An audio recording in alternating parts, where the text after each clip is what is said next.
Hello and welcome to A Better Morning. I'm Heather Klein. At a new time slot at 9 a.m. Eastern daily, we debate the trending topics in sports from a sports betting point of view. Let's welcome today's panel. Award-winning host, the fantasy exec, Corey Parson.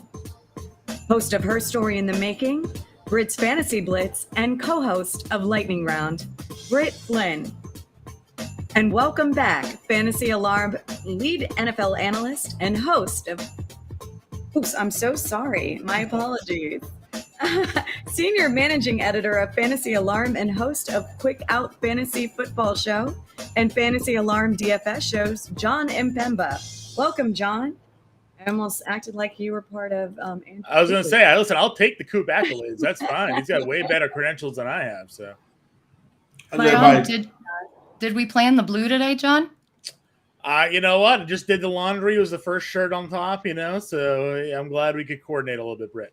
It's very appropriate for the Saquon Barkley signing that we didn't even know. Hey, Saquon Barkley article just written right now, published on Fantasy Alarm, so go check that out. I got some instant reactions to him signing his franchise tag, which none of us here were worried was not going to happen. So, no news. We knew it was going to go on.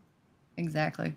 I had laying in the bed the extra hour this morning scrolling because of this change in the time. Yeah. Gotta love the change in time. It gives us more time to do some things early on, get our coffees, so ready to go.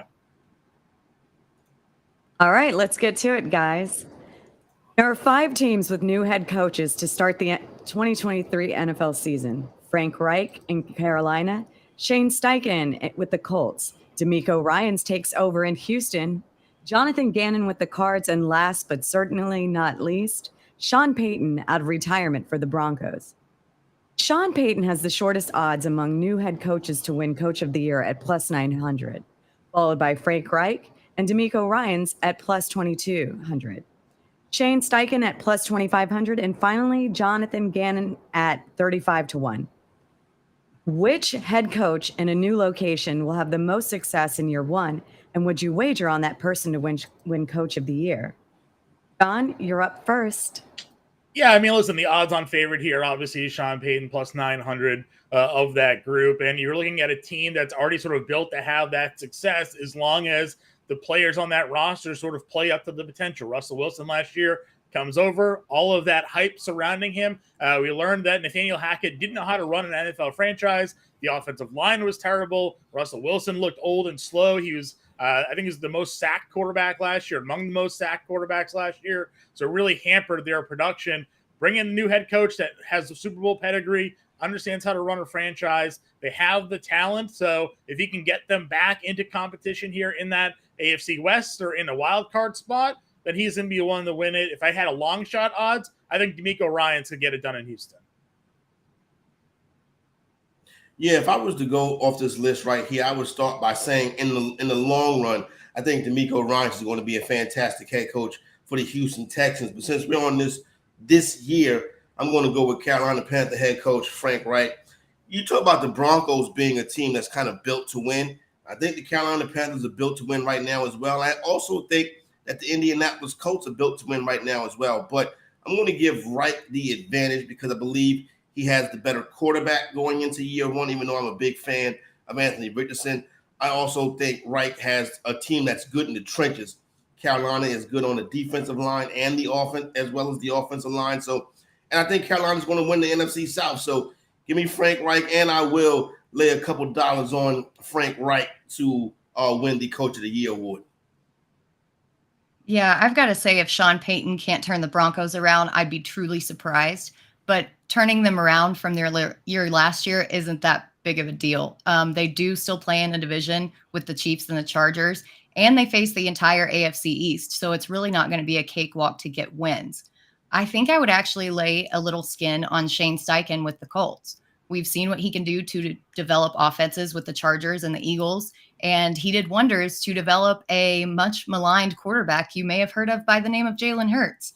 If Anthony Richardson can learn Steichen's system quickly and develop in the passing game, I can see this team turning things around a lot more dramatically than any of the other coaches. Now, will any of these new coaches win? Probably not. I would rather take Dan Campbell at plus 850 or even Arthur Smith with the Falcons at plus 1400.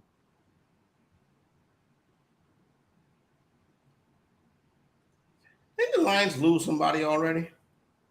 No, they came out today and said that he was going to be back in a day or two, that it was just a scare. Yeah, he's good. fine.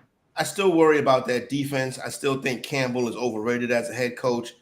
I'm not really into the, oh man, I love you guys. You know what I'm saying? I think they put on a nice, I think they're very good offensively. Then they can be able to get up and down the field. I don't think this is a 10-win team in Carolina. Yeah, I mean, I think that. Excuse me, in the NFC Detroit. North. Yeah, I think the division's a little softer there, so that could be a spot where maybe they do kind of come through and pull off some wins. But that defense is going to really tell the tale, I think, of how they finish out. Yeah, but I think that Detroit has not made the playoffs in so long. If they can just make the playoffs, that's really the bare minimum that we're asking. I think that just making the playoffs would vault Dan Campbell into that conversation because they have been bad for so long. And I think Campbell is well liked. You know what I'm saying? I think introductory press conference followed by Hard Knocks has done a lot to raise his profile. I just worry about him being well liked. Like, just because we want something to happen doesn't mean it's going to happen. You know what I'm saying? Like, the Lions are, they got a lot of hype coming into the season. They play on opening night and all of that. But the Lions' hype is just about offense. You know what I'm saying? I don't think that this is a team that's going to be playing in the second weekend in the NFC playoffs. It'll be fun to watch. Yeah. I would disagree because I think that you saw the turnaround starting last season after they dismissed their D-backs coach. And then what that secondary did after they brought up the interim coach, who is now the actual defensive backs coach. Then they drafted Brian Branch. They brought in CJ Gardner-Johnson. I think that this defense is going to be a lot better than people think in a weaker AFC North without Aaron Rodgers, or NFC North. Excuse me. Yeah, I like the Packers in the North. I just still can't get on the Packers. That's another one with questions with the quarterback, right? If Love is ready to go, then that team and offense can obviously do some damage. But if he is not the guy, then they're going to be down towards the bottom of that division. So I think he's ready to roll. I think they knew that. I think that's why they were willing to let Aaron Rodgers walk. I think now LaFleur can really get into it being his team. Right. I think it's addition by subtraction getting him out of there. And I think Love is going to be the real deal. Put it like this: after week one after week one, people are going to be picking up Jordan Love on their fantasy team. I disagree, but we can place a wager on it, Britt. I mean, I'm always down. Better Boss says, "Where's the love for Ron Rivera?" The last time Ron Rivera had a winning season might have been a year he took the Panthers to the Super Bowl. That guy's a 7-9 guy, like Jeff Fisher. Same thing. He's always average to below average. Yeah, and I think that this Washington team is kind of tanking, to be honest. They've got new ownership. I think that they want to bring in their own people. I don't see them winning. I would take the under on their win total, to be honest. Who, on Washington? I would listen. I think DC, especially with what the offseason that we've seen with the Giants, I think Washington is an NFC playoff team this year. I think they'll jump the Giants in the NFC East. With Sam Howell? Yeah, I think Sam Howell can play. Their schedule is kind of tough. They have to face the AFC East and obviously then their own division as well. I mean, outside of maybe beating New England, does Washington beat the Jets, the Bills, the Dolphins? I think they can come. I think the team that you put bottom in New England is the team that might be the best. So I mean, I guess I'm all over the place with it. You know what I'm saying? But my thing with Washington is, I like the simplicity of the quarterback. They got a good roster around him. Chase Young was a complete disaster. You know what I'm saying? They probably should try to move on from him, but it's probably be hard to do. But when I look at the offseason the Giants had, I think too much egos got inside that locker room. You don't have that in Washington. And I think Washington feels good morally right now. I mean, the morale, not morally. You can say that again. If you take a look at Steelers quarterback Kenny Pickett, 22 stat line, you don't get the warm and fuzzy feelings for this upcoming season. He had more interceptions than TDs. Yet he finished his 2022 campaign by leading the Steelers to 3 straight wins, while 3 touchdowns versus 1 interception in those games. Is Kenny Pickett the Steelers' QB of the future, or will Pittsburgh be looking for a new signal caller after this season? Corey, you're up first. Yeah, I am in on Kenny Pickett having a good season this year, and I think he's the future of the Pittsburgh Steelers. I think we saw the development of Pickett coming down the stretch last year. Listen, he wasn't a much ballyhooed pick, but obviously you're going to the Pittsburgh Steelers, maybe, one of the best run organizations in all of pro sports. You have a Hall of Famer sitting on the sideline and Mike Tomlin. So I thought it started off slow, but I thought we saw the progression of Pickett throughout the course of the season. I think Pickett is in the mix with the rest of these AFC North quarterbacks. Now, he's not an MVP candidate yet, like Jackson and Burrow are, but I think that he can compete, and I think that the Steelers will compete, and I think that the Steelers very well could be playing in the postseason this year with Kenny Pickett as their starter. Yeah, the AFC North's all over the place. I will give you that. But it all depends on what kind of leap Kenny Pickett can take. I don't know the exact numbers, but just the overall eye test for Pickett did not look good last year. He was scrambling all over the place. He was just making bad throws. And you would think that more time in the pocket would be good for him with the Steelers bulking up their offensive line. But Pickett actually thrived more under pressure, ranking 9th in pressured completion percentage, but 32nd in clean pocket completion percentage. So it doesn't really make sense. It's all kind of backwards. I think it comes down to his deep ball ability and his ability to get it downfield to George Pickens that we didn't see all the time last season. And even if he doesn't, I guess Ben Roethlisberger didn't exactly take a leap in his second year, and then they ended up winning a Super Bowl. So I'm not going to say he won't be the quarterback of the franchise, but he's got some work to do. Yeah, listen, I think that sometimes we're spoiled a little bit with some guys entering the league right away and being immediately effective. We saw Justin Herbert really come in and be like, oh, man, look how great he is as a quarterback. Other guys takes a little bit to adjust, right? The organization that you land in on with Pittsburgh, they were kind of rebuilding. Like you mentioned, the offensive line really had its issues. He was going back and forth between playing and not playing, sharing time with Trubisky there, and then Pickett got hurt and had to come back from that as well. I'm willing to give him another opportunity, another full year in an NFL training camp, getting used to the pace of play in the NFL. He is a first-round pick. He does have that first-round pedigree. And they are continuing to sort of surround him with guys that he can develop that chemistry with. He still has great weapons. Deontay Johnson, George Pickett's there. Najee Harris, of course, is there. They have Freiermuth. Whether or not the ghost of Allen Robinson decides to contribute or not this year, like he's at least a body in a room. So I'm willing to give Kenny Pickett an opportunity. And I actually really like where he's going in ADP. And I think his wide receivers are actually pretty decent values as well, because you're not counting on them to be your 1s or 2s. You kind of draft them as a wide receiver 3, and it kind of gives them a little bit of a ceiling. Do you think that if he doesn't develop, that they're going to do something with Matt Canada and bring in another offensive coordinator? Because it seems to me that Matt Canada's play calling has kind of been one of their weaknesses overall.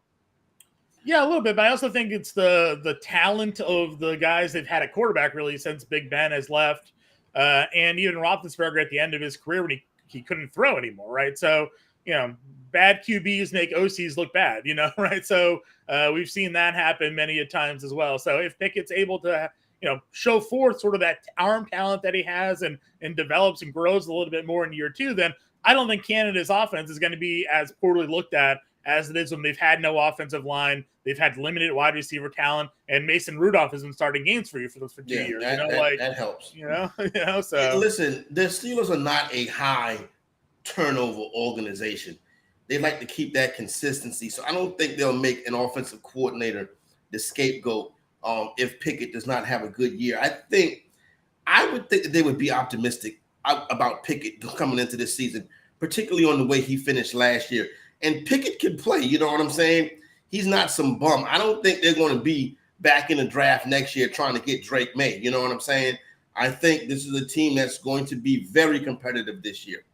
Now, can they pass the Browns in the division? Yeah, probably so. I don't know if I'm sold on the Browns. I like Deshaun Watson, but I'm not sure if he is I don't like the way he looked towards the end of I don't like the way he looked when he played last year. And I think he's talented enough, but I need to see it again with Watson. Yeah, 187 average yards per game is #not great. But Pickett probably can do better. And they actually brought in some more pieces in their defense, which is going to help him. So I'm looking for him to take a leap, but I still expect them to run the ball a ton, give him a few easy outs, not put all the pressure on him. I like his mobility too. He has that sneaky rushing upside that I look for when drafting quarterbacks. And the fact that he ran for 237 yards, 13 games last year, 3 scores, maybe he bumps that up to like 300, 350 yards, and even though it doesn't seem like a lot, it's enough to give you offset maybe some of those turnovers in a game if he's running for 25 to 30 yards as well. So I kind of like the rushing potential that he has. In a 1 QB league, Pickett or Love as a QB2 as your bench quarterback? I would take Pickett. Yeah, I feel like Pickett, but Corey, I get what you're saying with Love, right? He's had time to sit behind Aaron Rodgers. He knows the offense. He learns the offense. I question the receivers, I guess, in Green Bay. I mean, we know what obviously Watson can do. Dobbs looked okay with Rodgers, but Deontay Johnson to me is the best wide receiver of the 2 cores. So, I kind of lean in that direction. Yeah, John, I don't believe in weapons making the quarterback. I believe quarterbacks make the weapons. Sure, that's fair. They got to get open. I guess they both can get open, but I look for Deontay Johnson there.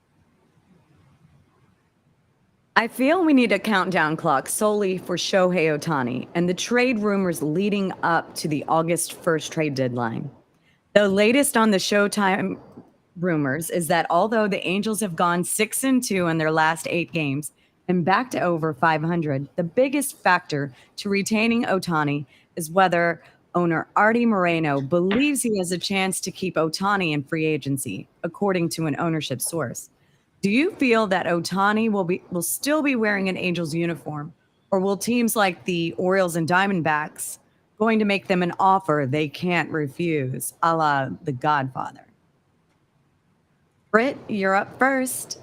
Yeah, I never thought Ohtani was going to go somewhere in a trade. It was going to come down to free agency always, and to see if the Angels could match or exceed any deal he receives. That probably won't happen with the Dodgers and their huge bankroll in the mix, so I really don't see him staying with the Angels. It's going to come down to whether or not it's worth trading Ohtani for young talent and just how much young talent you can get for him. But you don't trade a triple dip ice cream cone for a rock. And in that trade, that's what it would be. Ohtani may be the best player who's ever played the game, and any trade potentially could go down as the worst in history just because of the lopsided values. He's going to remain an Angel throughout the end of the season, but after that, it's anyone's game. Most likely, if I were betting, it would be to the Dodgers. For me, I think it's got to be a trade here. If you're the Angels, there's absolutely no way you give up Ohtani for nothing. He's going to walk. Really no reason for him to re-sign with you. You can't match the money offer, and he wants an opportunity to go and win. And if you're looking at the teams that are supposedly inquiring about him, you're looking at the Orioles, you're looking at the Diamondbacks, according to the most recent reports. They have a loaded farm system. Jackson Holliday is the #1 prospect in baseball. Gunnar Henderson, obviously, as we've seen him kind of flourish there in Baltimore this year. Grayson Rodriguez had a really good start his most recent outing. Then go look at the Diamondbacks. They have Jordan Lawler. They have Drew Jones in their minor league system. They have the prospects to get a deal done that the Angels should be enticed for, and you can't let Ohtani go away for nothing. I can just picture Shohei Ohtani in West Baltimore. Weird. And Baltimore Orioles is now the teams that people talking about making trades for big-time players. They've inquired for him. Yeah, John Morosi reported the Orioles have called on Ohtani. Yeah, it's interesting. I guess they do have the farm system, but Baltimore trying to get a rental player because they can't keep him. And listen, if you're Baltimore, why not go ahead and try to win the thing? As far as the Angels go, they have the player in their system. So they can talk to the agent. They can talk to the player. They have a better idea of what's going on. So if they decide to let it go to free agency, they might think they can keep him. And if they decide to trade him, then, then they're probably saying, hey, listen, you're not going to be able to match this money that we're making. So might as well just go ahead and get me up out of here so I can get to a postseason run now. So I think the organization, knowing the player, is has a better idea of what's going on than I would. Yeah, I think John makes a very good point about trade him rather than let him walk for nothing.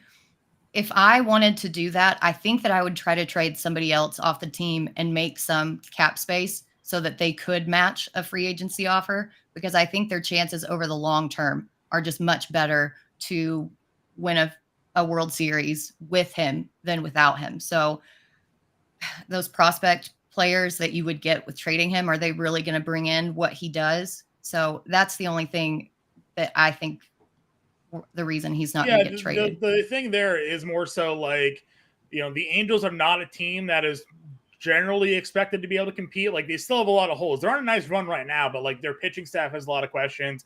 Offensively, once you get outside Trout and Ohtani, there's really not much there. So trading Ohtani, and if you can find a team that's willing to give you those top tier prospects like a Drew Jones or Jordan Lawler, that will allow you to sort of revamp your entire system, get those guys in there to make your at controllable contracts, and then you can spend the money, the $500 million you're going to give Ohtani, to bring in other free agents that will cost you a little bit less and have those top tier players under your control. If you let him walk for nothing, that organization is not going to win anything for another 30 years. Like, there's just Trout's in the second half of his career as it is now, been injury prone for the last handful of seasons as it is. That organization has nothing coming. They need to make a move here just to restock their system. Yeah, I guess it's just two different styles of general managing, right? And that's the two sides of the coin. But personally, I wouldn't give up a generational player. I think that you can develop prospects on your own, in your own farm system, and still retain that kind of talent. That's just me. All right, guys, it's that time again. It's time for Dealer's Choice.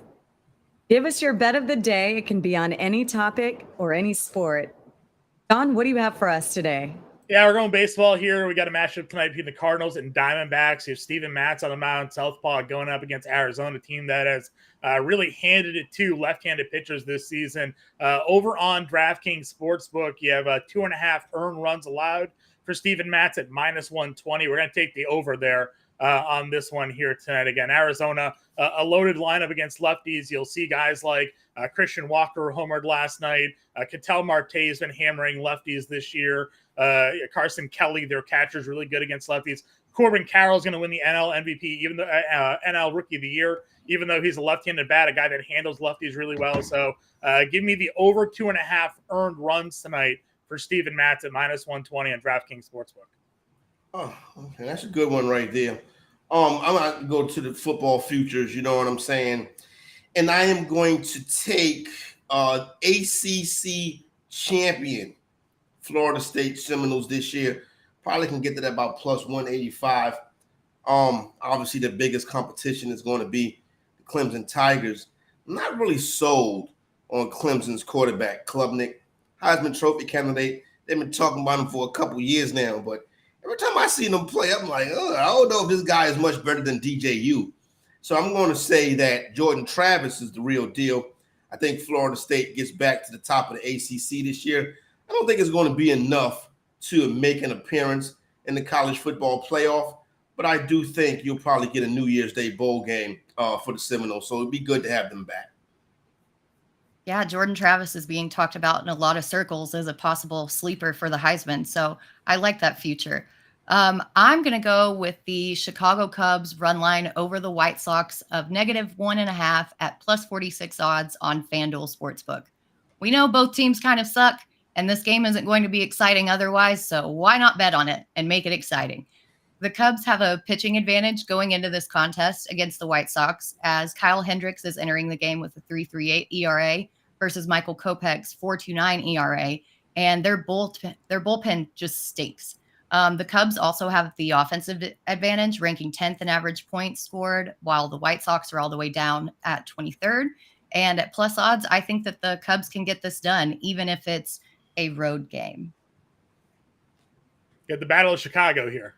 South side versus north side, right? So Yeah, why not make it exciting? And the park, isn't necessarily good for ground ball hitters, but I think that Chicago can get enough done against that bullpen and against that starting pitcher that they could easily crush this by definitely more than 1.5 runs. Don't like betting on baseball? I think it's fun. I like betting on everything. Why do you think I make wagers with you, Corey? It's too easy. All right, okay, Britt. All right, we remember we need to do this wagering competition. You know what I'm saying? So let's not forget about that, Britt. I don't know if we're going to do it with futures.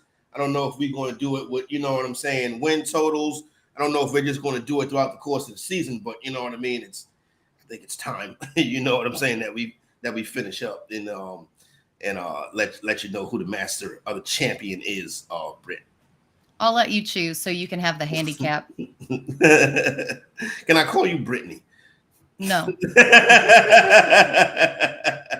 What's up, John? What's going on with you?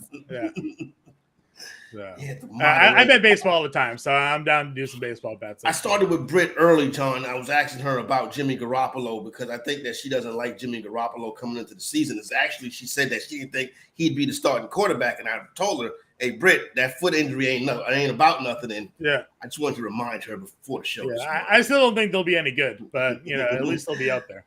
I think they'll be good. They'll be a warm body. That's something. Hey, Jimmy G know that offense better than anybody except for Tom Brady. Well, yeah, I mean, he'll be better than Brian Hoyer, who's their backup. So we'll see how long Garoppolo can stay on the field for. Where's my man Studham at? He's in Denver now. Mm-hmm. He probably gonna be the starter when Sean Payton run Russell Wilson that's out of certainly there. Possible if Wilson can't stay on the field. Yeah. No, I don't think Jarrett Stidham is an upgrade over Wilson in any way, but that's a conversation for another day. I can argue that too, Britt. I'm a big Jarrett Stidham guy. Well, Stidham, I call him Studham. You know what I'm saying? He's a stud, according to you, Corey. Well, pause. Looks like he carried away.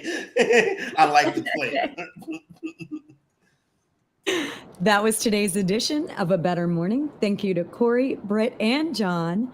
Make sure you check out Moose and Keith with Mark Malusis and Keith Irizarry at 10 a.m. Eastern, with guest appearance by NFL analyst Warren Sharp at 11 a.m. Eastern. And if you missed any of our shows, you can find them all on our YouTube channel and at bettersports.com. We wish everyone a better Tuesday. Take care, everyone.